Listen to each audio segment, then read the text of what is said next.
원래 국민들의 소득에는 본인이 직접 노력해서 받는 근로소득이나 사업소득이나 1차 소득이 있습니다. 1차 소득.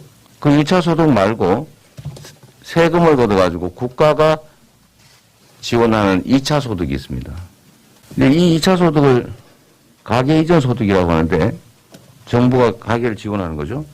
이 GDP 대비를 하면 이 전 세계에서도 끄트머리에서 또 몇 번째 여기 차지합니다. 다른 나라는 보통 한 20% 넘게 지출을 하죠. 그래서 공공복지 지출이 가계 이전 소득의 한 중요한 부분이기 때문에 이렇게 표시했는데 60%밖에 안 됩니다. 평소에도 국가가 가계 소득을 매우 인색하게 지원하고 코로나19 상황이 발생해서 방역을 위해서 국가 경제가 유지되고 살아남기 위해서 비용을 지출해야 될 때도 가계와 소상공인에게 다 떼넘기고 그래서 국가 부채 비율은 50%도 안 되게 낮게 유지하는 이런 정책으로 국민이 어떻게 살겠습니까?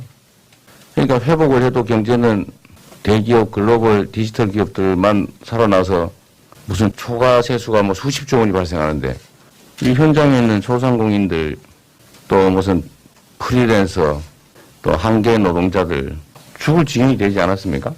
이 정책 바꿔야 됩니다, 이거. 나라 전체 경제 규모가 커지는 것도 중요한데 같이 살아야 되는 거 아니겠냐 그런 생각이 듭니다. 같이 살아야 될 뿐만 아니라 공동체 전체를 위해서 왜 특정 힘없는 그룹을 희생을 시키느냐.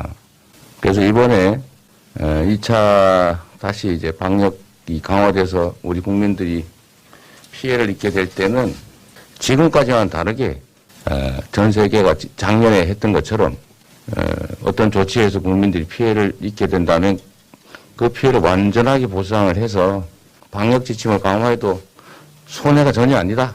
오히려 어느 나라들처럼 방역 지침이 강화돼서 보상 또는 지원이 시작되면 오히려 더 낫다. 평소보다. 이렇게 생각할 수 있을 정도로 정부의 전폭적인 지원이 있어야 되겠다는 생각이 듭니다. 우리 당도 정부와 당정 협의를 할 때 이 점을 좀 확실하게 좀 요청하고 관철을 할 수 있게 되기를 바랍니다. 이제 국민들의 희생으로 국민들의 피땀으로만 국가 과제를 해결하는 그런 상태를 좀 벗어날 필요가 있겠다는 생각이 듭니다. 도대체 왜 이런 지정을 이해가 안 돼요. 기재부, 특히 기재부가 주로 이런 걸 하는데 어쨌든 평소에 가계 지원을 안 해주니까 이렇게 비율이 낮고 그러니까 당연히 소득은 낮고 뭐 쓸 돈은 많으니까 가계 부채 비율은 가장 높고 정부가 인색하게 하다 보니까 괜히 공연히 국가 부채 비율은 낮게 유지하고 그리고 이번 코로나19 극복 과정에서는 이렇게 쥐꼬리만큼 지원해가지고 이 차이만큼 국민들이 고통받게 됐다.